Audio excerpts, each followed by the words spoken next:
плаванием мы закончили, и сейчас я хотел заселиться в хостел, но он чек-ин в хостеле в 3 часа дня только. Девушка сказала, ей убрать надо еще комнату. Я решил время не тратить, купил в супермаркете овсянки, молока, и сейчас поеду на пляж, один из лучших здесь на острове. Тогда уже расскажу на пляже, как это называется, место, и покажу, где оно находится. С погодой нам только сегодня не очень повезло. Это остановка, где как раз-таки тормозит этот автобус, микробус, на котором я поеду. Ждем, 10 минут сказали, будет автобус. Это здесь вот как парк, что ли, центральный. Вот так это выглядит все. И сегодня на самом деле прям вот как-то даже не верится, что я здесь нахожусь в Бомбока-Дель-Торо, потому что холодно, ну прохладно. Я, например, на лодке очень сильно замерз, просто ужасно после воды, после купания. Голова еще болит. Там метра от 3 до 5 метров глубина, когда ныряешь глубоко. Надо уши продувать постоянно, а это не очень получается делать правильно у меня. Ныряешь когда на 5 метров, просто голову разрывает, такое ощущение. Но было очень здорово, очень интересно. Я вообще не пожалел, что поехал.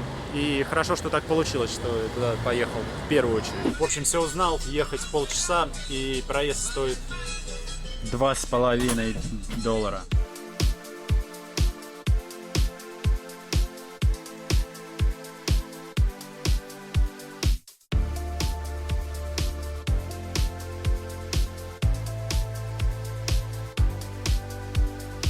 Все, доехал, вот так выглядит конечная остановка. Пляж называется Плая дель Драгу, по-моему.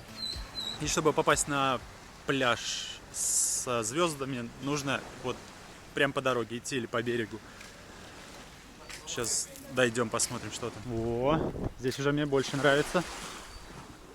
Неплохо так. Здорово. Вот она, тропка. В принципе, тут заблудиться невозможно. Классно. Такая тропка живописная. Очень красиво.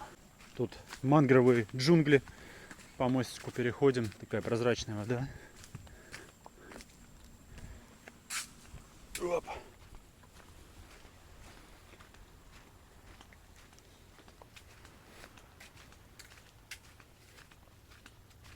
Ну что, может быть здесь?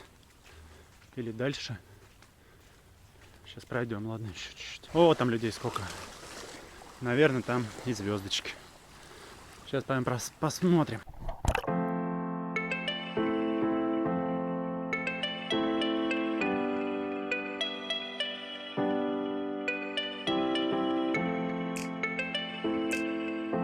Честно говоря, я ожидал немножко большего от этого пляжа.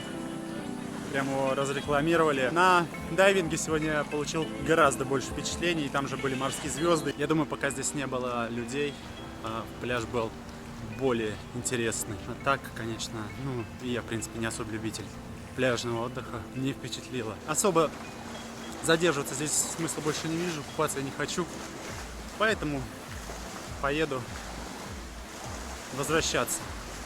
Заселюсь наконец-то в хостел, отмоюсь. Пойду что-нибудь поем. Тем более здесь уже народ, я смотрю, собирается. Не знаю еще до скольки автобусов ходят, маршрутки. Можно второй вариант на лодке уплыть. Но мне что-то не очень хочется. Морским путем. Это тот случай, когда ехал дольше, чем находился на самом пляже. Мне не понравилось здесь. Я думал, будет и вода чище, и как-то будет все по-другому. Но тут слишком много народу. Как все сильно очень очеловечено.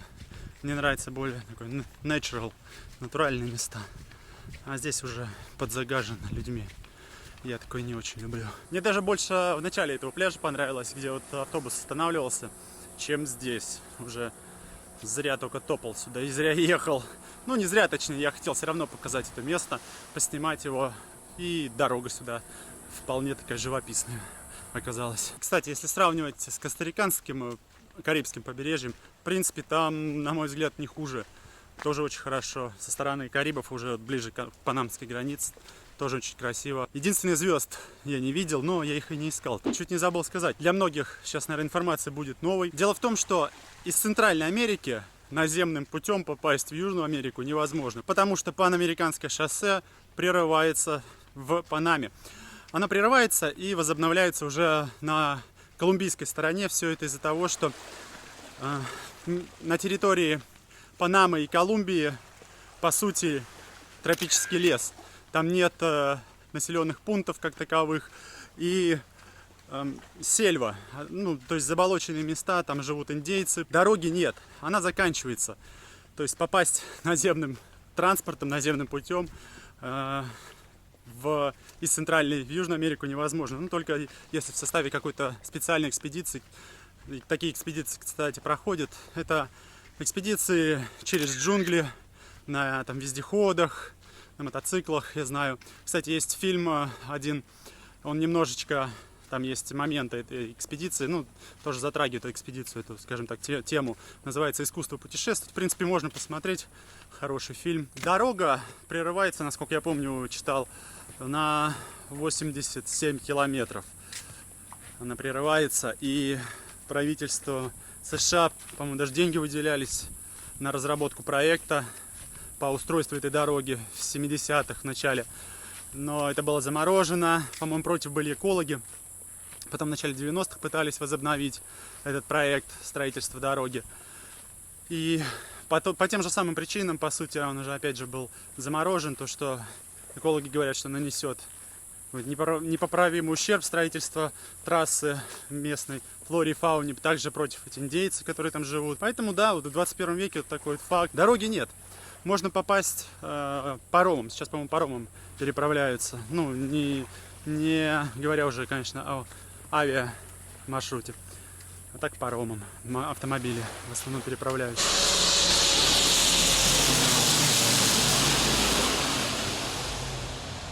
Время уже 6 часов вечера, я только заселился в хостел. Показываю, как он выглядит.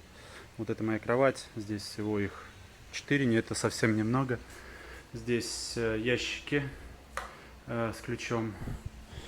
Вещи какие-то положить ценные. Сейчас покажу, как выглядит ванна с туалетом. Первый хостел не показал, но примерно такой же, чуть ванна была поменьше. Тоже все чисто, хорошо.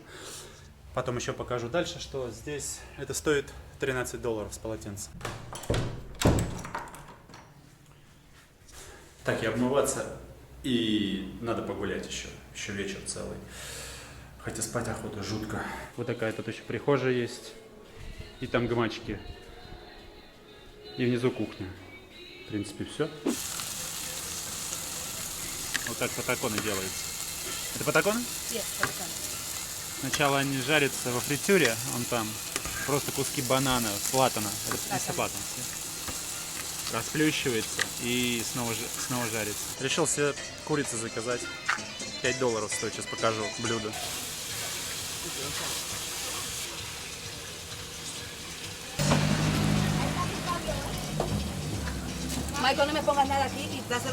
Это блюдо стоит $5. Можно взять или с картошкой жареной, или с платаной.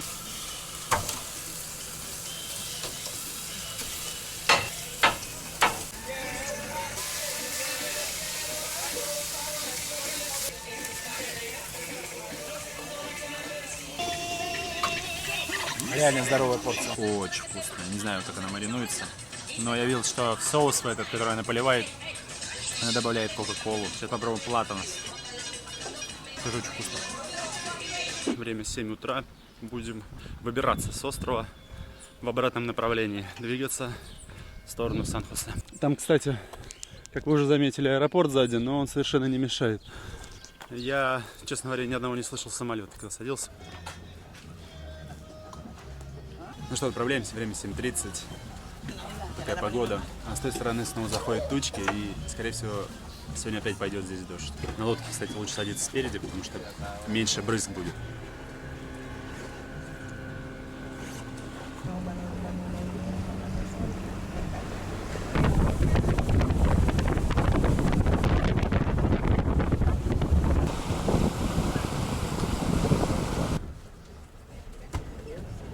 В общем, доехал я до этой станции обратно, такси 25. И оттуда можно уже сразу уехать до границы с Коста-Рикой. Стоит это $10 на автобусе. Но я выбрал бюджетный вариант, дошел до конца по прямой. И вот здесь вот справа мне ребята сказали остановку, сейчас проверим. Hola, necesito bus station Chinguinola.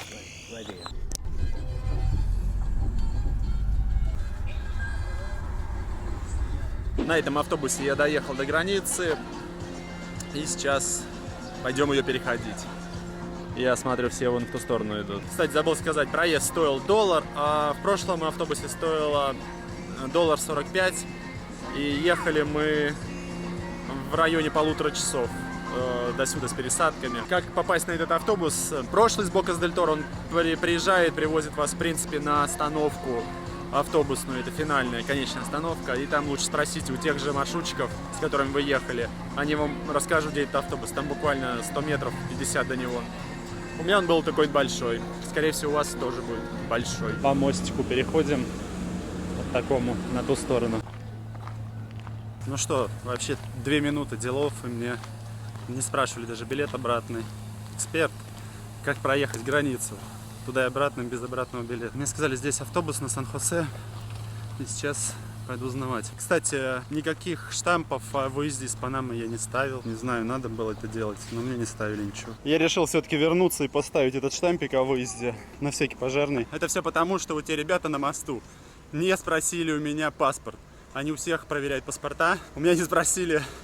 И, соответственно, я прошел без этого штампа. И мне уже поставили в Коста-Рике въезд, а выезд нет. Я решил вернуться. Все, иду точнее на автобус. Здесь даже, честно говоря, чемоданы не проверяли. Жду отправления автобуса. Вот на этом поедем. $13 до Сан-Хосе, отсюда, от границы. Можно заплатить долларами, можно колоннами. Между Коста-Рикой и Панамой время отличается на час.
Ну что, я уже в Сан-Хосе. По дороге, кстати, в горах лил дождь сильный.